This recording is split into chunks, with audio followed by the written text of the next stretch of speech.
नमस्कार, स्वागत आहे तुमचं निशा झोम किचन मध्ये. आणि आज आहे महाशिवरात्र आणि महाशिवरात्री निमित्त आहेत ना, आज खूप मस्त पैकी आपण अशी छान खिचडी बनवणार आहे. तर व्हिडिओ शेवटपर्यंत बघा, कुठे स्किप करू नका. टेस्टी आणि छान मोकळी खिचडी बनवण्यासाठी ना एकदम सोप्पा ही जी मी बनवली ते एकदम सोप्या पद्धतीने बनवलीत बरं का खिचडी.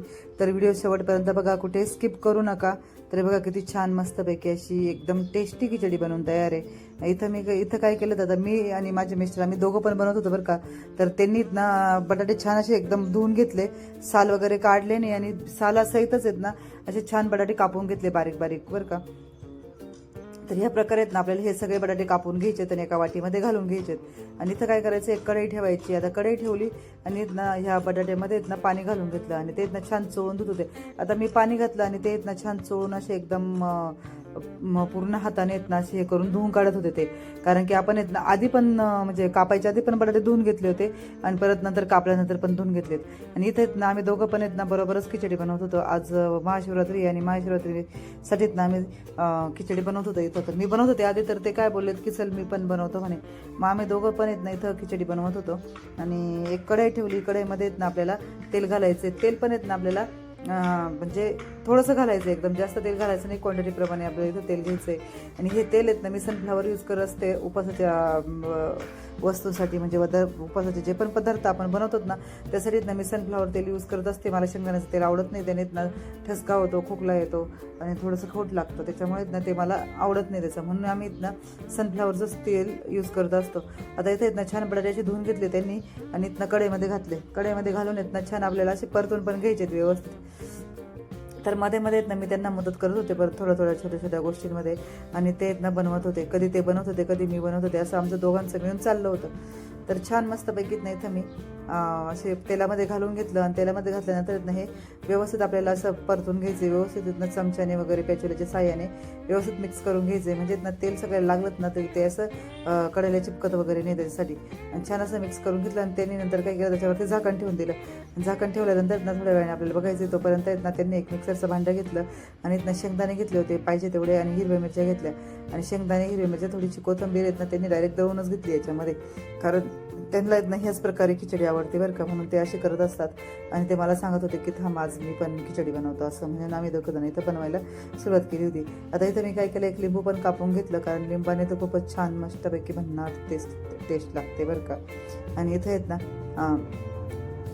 तसं बटाटे आहेत ना बघत होतो आम्ही मधून मधून येत ना असं चेक करत होतो की बटाटे शिजलेत की नाही. आता येत ना यांना म्हटलं थांबा, अजून तर शिजले नाही समजतच होतं, पण तरी पण येत ना ते म्हणे आपण हाताने चेक करून मग मला म्हणत होते. मग मी काय केलं, हाताने चेक केला बटाटा, पण मला वाटत नव्हतं बरं का तो शिजलेला म्हणून, कारण की ना तो कडकच लागत होता. मग त्यांना म्हटलं अजून बाकी जरा होऊ दे थोड्या वेळ. म्हणून मग काय केलं परत त्यांनी काय केलं, परत त्याच्यावरती झाकण ठेवलं, म्हणजे मीच ठेवलं त्याच्यावरती झाकण परत. आणि नंतर बघितलं ते इतके छान ब्राऊन मस्तपैकी बटाटे आपल्या इथे शिजलेले होते. खूपच भारी दिसायला, एवढे भारी दिसत होते का बस कधी. आणि ते जे दळून घेतलेले होतात ना शेंगदाणे आणि हिरव्या मिरच्या आणि आपला तो कोथिंबीर घेतली होती थोडीशी दळायला, तर ते ना ह्या तेलामध्ये आपले बटाटे शिजले होते त्याच्यामध्ये घालून घेतले आणि छान आपल्याला हे परतून घ्यायचे होते. म्हणजे तो कच्चा पण असतोच ना, तर शेंगदाणे तर भाजलेच असतात, पण जे आपले मिरच्या असतात ना त्या मिरच्या छान परतल्या जातात याच्यामध्ये, म्हणून छान मस्तपैकी परतून घ्यायचं आहे. आणि तेल जरा कमीच घालायचं आहे, म्हणजे ना खिचडी असं तेलकट होत नाही आणि त्रास होत नाही आपल्याला. म्हणून ही छान मस्तपैकी परतून घेतलं होतं एकदम मस्त. आता ही इथनं भरपूर प्रोसिजर तर त्यांनीच केली होती. मध्ये मध्ये मी थोडी त्यांना हेल्प करत होती, बाकी सगळंच तर त्यांनीच ही खिचडी बनवली होती. आणि खूपच भारी झाली होती, खूपच टेस्टी झाली होती बरं का.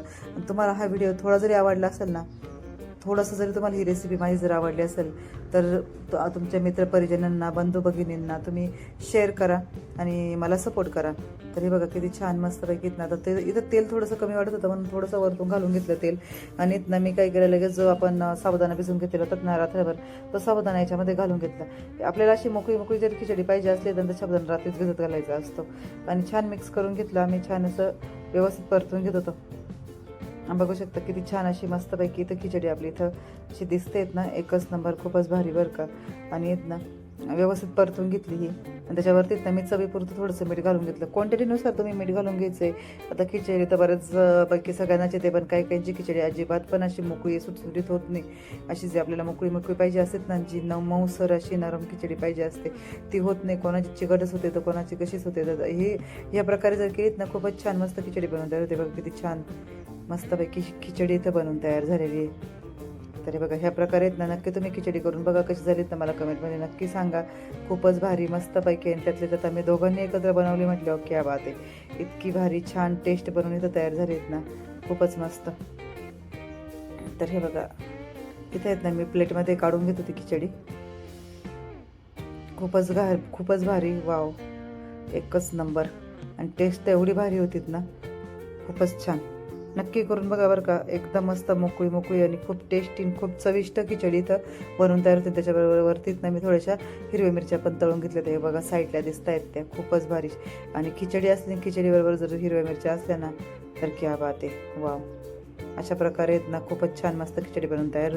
असेच नवनवीन टेस्टी रेसिपी बघण्यासाठी माझ्या चॅनलला लाईक करा, शेअर करा, सबस्क्राईब करा. सर्वात पहिलं म्हणजे बेल आयकॉनला क्लिक करा, जेणेकरून काय होतं, मी ज्या पण रेसिपी माझ्या चॅनलवर अपलोड करते ना तर त्याचं नोटिफिकेशन तुम्हाला भेटतं. तर व्हिडिओ आपण अशा एखाद्या छानशा पारंपरिक रेसिपीमध्ये. तोपर्यंत पाहत राहा, खात राहा आणि स्वस्त राहा.